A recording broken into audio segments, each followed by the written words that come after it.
5 things about shrimps that you don't need to worry about. Number 1. Substrate. Some people may say that you need to have an expensive shrimp substrate or your shrimps won't do great. But in reality, shrimps don't even care about what substrate you use. I don't even use a substrate in most of my shrimp breeding tanks because it makes it so much easier to do water changes. Due to having a bare bottom setup, I can just use an airline tube to get rid of all the dirt buildup and it saves me a lot of time.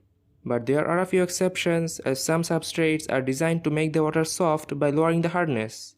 In that case, you can just add a crushed coral and you will gain back the hardness of your water. Hardness of water means the amount of minerals which are dissolved in your water, such as calcium, magnesium and iron. The hardness level of water is measured in TDS.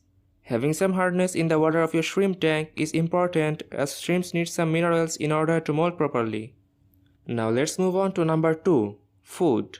The shrimps that we keep in our tank are detrivores. They will eat whatever they will get. They will eat any type of fish food or shrimp food which sinks in water. Besides commercial food, they will also eat algae buildup in the tank, and they will also eat fish poop if you keep them in a community tank. And they will even eat dead shrimps if you don't remove them. So you don't need to overthink about the food. You just make sure that the food has the basic nutritional values and it sinks in water, and your shrimp will live on it just fine. Next, on number 3, you should not worry about the temperature. Cherry shrimps can thrive in a wide variety of temperatures. Yes, they will do better if you keep them in the best temperature range like the mid 70 degrees Fahrenheit, but they aren't that much affected as long as the temperature does not reach too low like 55 degrees Fahrenheit or too high like 85 degrees Fahrenheit. I personally don't use a heater in any of my shrimp tanks and they have been doing awesome. So you don't need to think about the temperature of your shrimp tank as long as the temperature of your tank is the same as the normal room temperature. On number 4, you don't need to worry about the number of shrimps that you start with.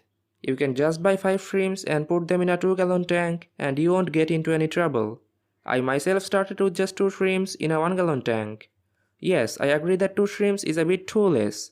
I often ended up overfeeding them due to this reason, as if I put the exact amount of food that they can eat, they simply won't notice the food and the food will break down in no time.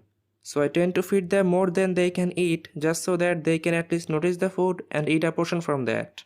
So if you are on a budget, you can just start with 4 to 5 shrimps, and since shrimps population increases so fast, within 3 months you will have 30 to 40 shrimps or even more. Therefore, do not worry about the number of shrimps when you buy. Lastly, on number 5, you should not worry about algae. I know you want to make your tank look good, but you don't need it to look too good. The aquascapes that you see on YouTube requires a very high level maintenance which you might not want to do even if you could. Just remember, you are not making an aquascape for a competition. The thing which matters more than how your tank looks is how healthy the shrimps and fishes are in your tank. Algae are a great food for your shrimp. I have a lot of them in almost every of my tank. If you ever have to go out for 3 to 4 days and you don't happen to have the opportunity to feed your shrimp, then they will just feed themselves on the algae and also on the biofilm which forms on them. So you don't need to worry about algae in your tank. Yes, there are a few situations where algae becomes an indicator of other problems in your tank, such as excessive amount of ammonia. But that will only happen if you are overfeeding your shrimps and if you are not doing the maintenance of the tank properly, such as doing weekly water changes and carrying out gravel vacuums. So these are the 5 things which you should not worry about while keeping shrimps. Consider subscribing if the video was helpful, and I will catch you in the next one.